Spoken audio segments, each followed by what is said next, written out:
आज के इस वीडियो में कक्षा 10 के प्रश्नावली 3.6 के पहले का चौथा नंबर क्वेश्चन देखेंगे। क्वेश्चन में दिया है निम्न समीकरणों के युग्मों को रैखिक समीकरणों के युग्म में बदल करके हल कीजिए।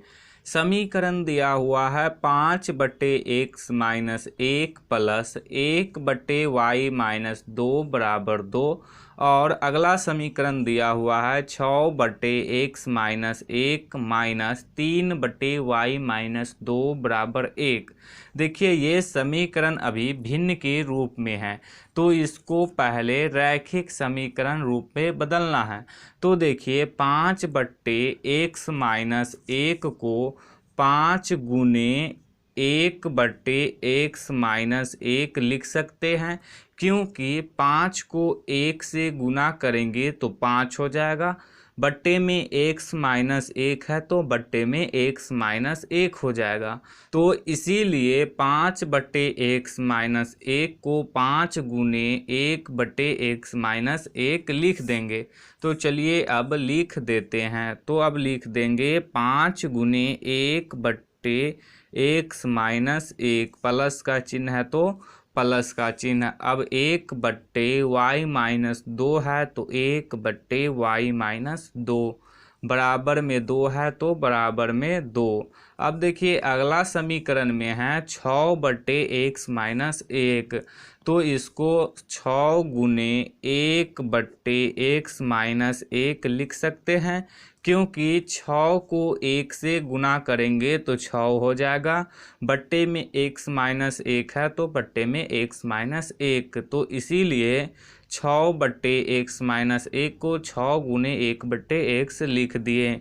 माइनस का चिन्ह है तो माइनस का चिन्ह। अब 3/y - 2 को 3 गुने 1/y - 2 लिख देंगे। बराबर में 1 है तो बराबर में 1। देखिए इस समीकरण में 1/x - 1 है और इस समीकरण में भी 1/x - 1 है। इस समीकरण में 1/y - 2 है और इस समीकरण में भी 1/y - 2 है। तो दोनों समीकरण में 1/x - 1 और 1/y - 2 है। तो इन समीकरणों को रैखिक समीकरण बनाने के लिए 1/x - 1 और 1/y - 2 को मान लेंगे। तो इसके लिए अब लिखेंगे माना 1/x - 1 बराबर 1/x - 1 को आप कोई भी चरपद मान सकते हैं, तो इसको हम मान लेते हैं u तथा 1/y - 2 को मान लेते हैं भी। तो मान लिए भी। देखिए ये है 5 गुने 1/x - 1, 1/x - 1 को u माने हैं, तो अब 1/x - 1 के जगह पे u रखेंगे तो ये हो जाएगा 5 गुने u। 5 को u से गुना करेंगे तो हो जाएगा 5u। तो अब 5 गुने 1/x - 1 की जगह पे लिख देंगे 5u। प्लस का चिन्ह है तो प्लस का चिन्ह। 1/y - 2 को भी माने हैं, तो अब यहाँ पे लिख देंगे भी। बराबर में 2 है तो बराबर में 2। देखिए ये रैखिक समीकरण बन गया, तो इसको ले लेंगे समीकरण 1। अब देखिए ये है 6 गुने 1/x - 1, 1/x - 1 को u माने हैं, तो अब 1/x - 1 की जगह पे u रखेंगे तो ये हो जाएगा 6 गुने u।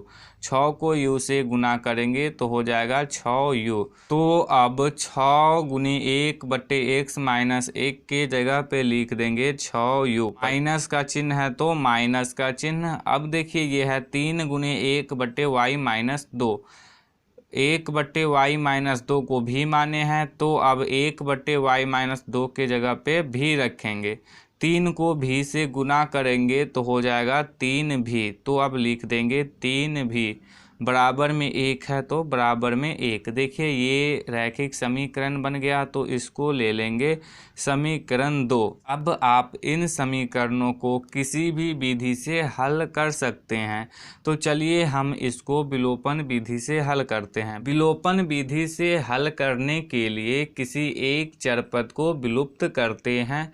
आप चाहे तो u वाले चरपद को विलुप्त कर सकते हैं, चाहे तो v वाले चरपद को भी विलुप्त करते हैं। किसी भी चरपद को विलुप्त करने के लिए उसके गुणांक को बराबर करते हैं। गुणांक को बराबर करने के लिए समीकरण को किसी न किसी संख्या से गुना करना पड़ता है। तो चलिए अब भी वाले चरपद को विलुप्त करते हैं। देखिए समीकरण 1 में भी का गुणांक है 1 और समीकरण 2 में भी का गुणांक है -3। तो अभी चिन्ह को नहीं देखिए, सिर्फ संख्या को देखिए। तो संख्या है 3, तो 1 को कितना से गुना करें कि 3 हो जाएगा। तो 1 को 3 से गुना करेंगे तो 3 हो जाएगा। तो समीकरण 1 को अब 3 से गुना कर देंगे, जिससे कि भी वाले चरपद का गुणांक बराबर हो जाएगा। तो चलिए अब समीकरण 1 को 3 से गुना करते हैं। 5u को 3 से गुना करेंगे तो हो जाएगा 15u।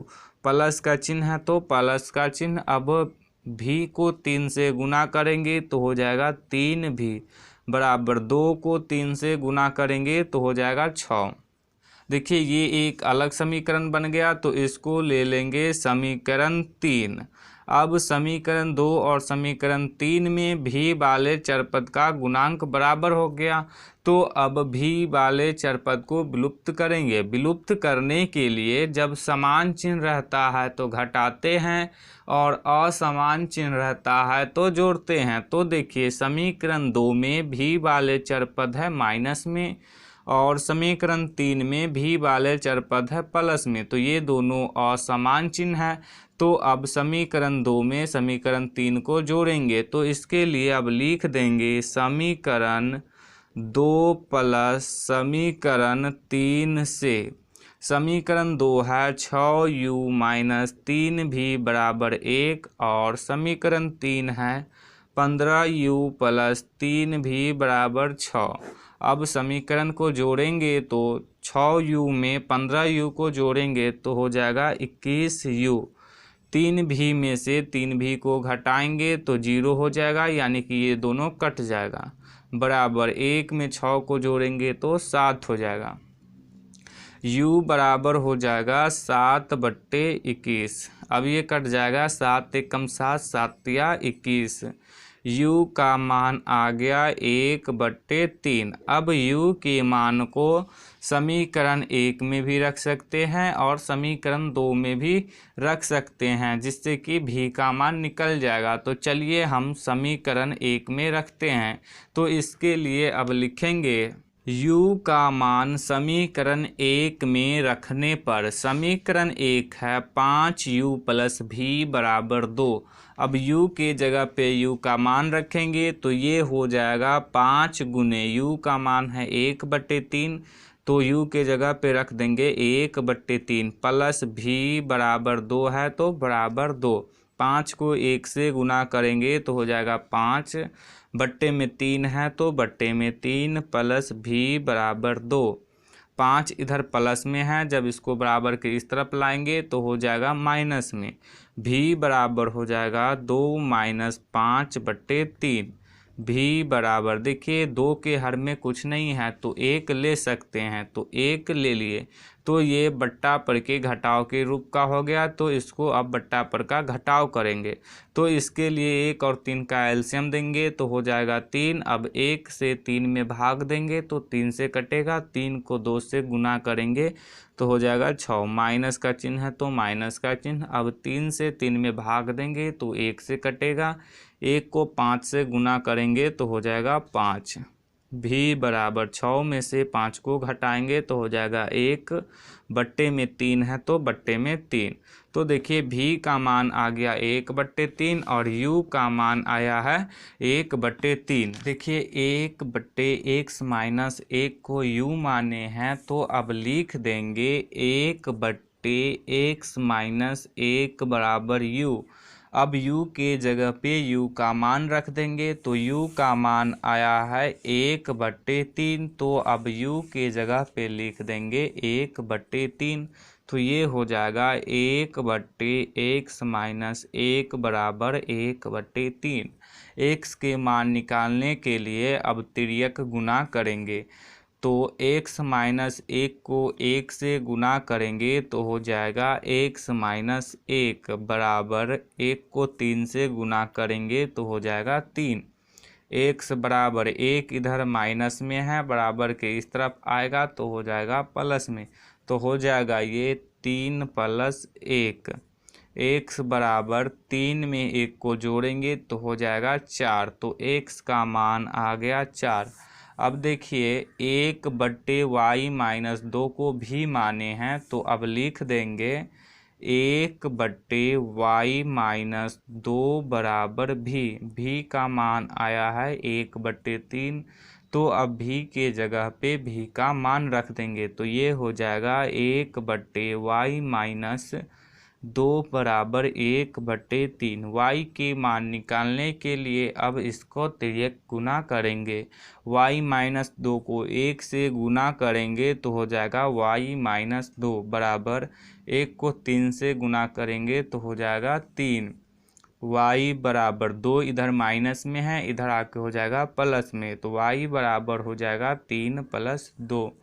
y बराबर 3 और 2 हो जाएगा 5। तो x का मान आ गया 4 और y का मान आया है 5। तो यही हो जाएगा इसका आंसर।